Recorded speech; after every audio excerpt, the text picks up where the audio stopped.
Oke, selamat pagi semuanya, kelas 7. Tema kita pada hari ini adalah perubahan zat yang terdiri atas perubahan fisika dan kimia. Jadi pada dasarnya perubahan itu dibagi menjadi dua, yakni perubahan secara fisika dan perubahan secara kimia.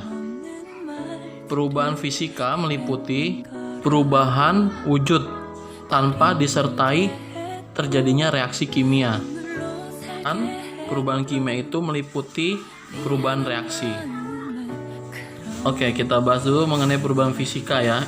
Ini yang pengertiannya. Jadi perubahan fisika yang seperti tadi dikatakan, bahan yang tidak disertai terbentuknya zat baru. Jadi artinya perubahan ini tidak disertai zat baru, masih menjadi bentuk semula ya. Seperti es batu ya. Nah, contohnya mencair, mengembun, membeku, dan menyublim.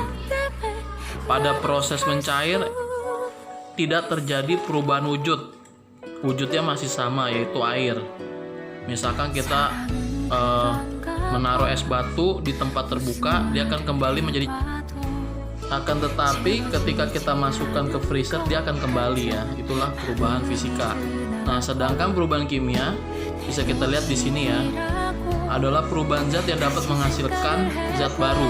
Ini juga kita bisa lihat ciri-cirinya. Yang pertama, terbentuknya zat baru, terbentuknya gas, terbentuknya endapan, terjadi perubahan warna, terjadi perubahan suhu. Nah, ini adalah ciri-ciri dari perubahan kimia. Nah, selain menghasilkan zat baru, perubahan kimia juga berbeda dengan zat asalnya.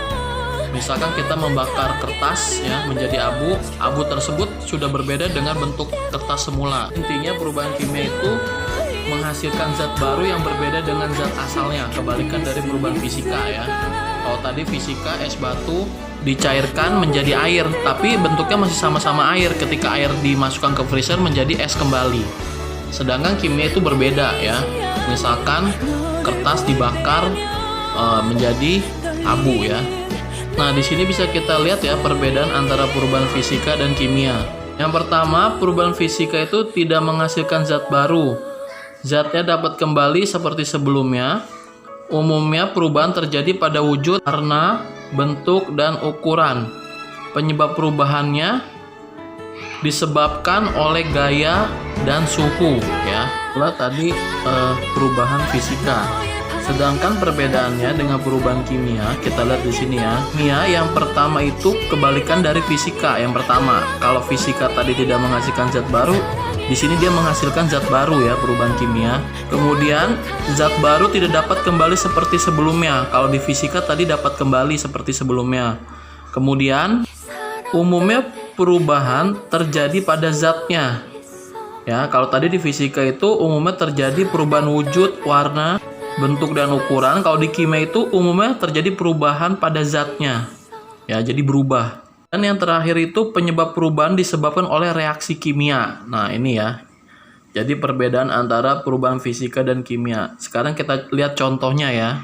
Contoh yang pertama bisa dilihat di sini. Perubahan fisika itu beras diubah menjadi tepung beras ya.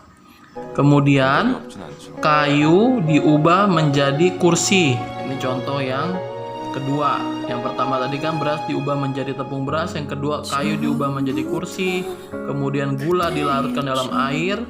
Bola lampu listrik menyala. Dan yang terakhir air berubah menjadi es ya. Proses membeku.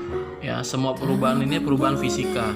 Sedangkan perubahan kimia kita lihat singkong menjadi tape ya, pembakaran kayu, makanan basi, kemudian fermentasi susu yang diubah menjadi keju ya. Dan yang terakhir itu perkaratan besi. Nah, itu contoh perubahan kimia ya. Nah, itulah beberapa contoh dari perubahan fisika dan kimia ya, bisa kita lihat di tabel ini ya. Nah, selanjutnya kita akan membahas mengenai, nah ini ya contoh yang tadi ya. Ketika es mencair ini termasuk perubahan fisika ya, menguap juga ya, karena bentuknya masih sama-sama air, hanya berubah ya dari padat menjadi cair. Kemudian proses air yang dimasak juga sama ya, ini termasuk perubahan fisika. Jadi dia hanya berubah sesaat tapi bisa kembali ke bentuk semula. Itu merupakan ciri dari perubahan fisika. Nah, kemudian di sini bisa kita lihat ya, dua contoh ini merupakan perubahan fisika. Selanjutnya adalah perubahan kimia. Tadi perubahan fisika itu masih sama, kalau ini sudah berbeda ya. Kita lihat sesuatu yang dibakar akan berubah menjadi abu. Nah, abu ini sudah berbeda menjadi dari bentuk semulanya ya. Kita lihat di sini juga pembuatan tape, awalnya singkong ya, difermentasi berubah menjadi tape. Dua benda ini tidak bisa kembali ke bentuk semula, makanya ini disebut dengan perubahan kimia.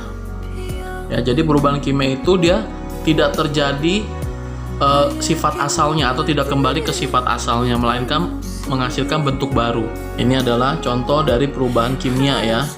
Jadi proses pembakaran dan juga proses fermentasi ya, tape ya, dari awalnya semula singkong menjadi tape. Ini dua contoh perubahan kimia yang ada di kehidupan sehari-hari. Oke, itulah tadi beberapa contoh pengertian dari perubahan fisika dan kimia. Nah, selanjutnya silakan kerjakan tugas yang sudah di-share ya di Google Classroom. Terima kasih.